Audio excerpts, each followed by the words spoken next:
had a new client come to me today and she said, you've got to get me out of my S Corp. She had a new CPA who had set her up in an S Corp because he said it was going to make tax sense, and within months, she wanted out of it. And let me tell you why. The S Corp is not for everybody. This can be an unpopular opinion because we are all, usually so focused on tax savings that we're like, the S Corp's the way to go. A few things. One, how did she get here? Clearly, the professional did not really walk through what the implications of having an S Corp was going to entail for her. So this woman was operating as a sole proprietor. She ended up having to get a new EIN number. What's good is if you were an LLC and you got into this S election and you're like, I don't want this. This isn't worth it. Too much compliance, not worth the tax savings. The good news is you don't have to get a new EIN when you make the S election, and you don't need to change your EIN when you get rid of your S election.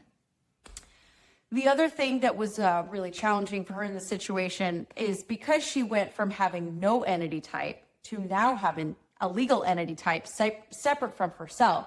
She had to get a new EIN, she had to get new payroll accounts, she had to get new bank accounts, new credit card, new sales tax. Like they had her go through, and this poor lady, she's like, the CPA just kept telling me it was going to be so simple. It was going to be so easy. All I had to do was put myself on payroll. And it was not. That was not the case for her.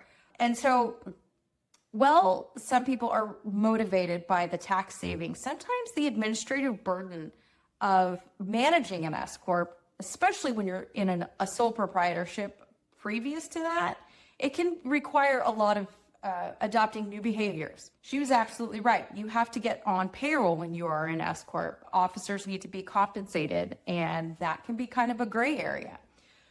So the S Corporation is not a legal entity type. A lot of times people are like, no, I have an S Corp. And I'm like, that's great. But do you have an LLC? And they go, no, I have an S Corp. And great. You have an S election that sits on top of your legal entity. So typically you go to your state, you get a corporation or you get an LLC, and you say to the IRS, please tax me as an S Corp. And now you have an S election that changes the way you're going to be taxed in your LLC or your corporation. One of the tools that I have created to help with this decision is it's just a questionnaire.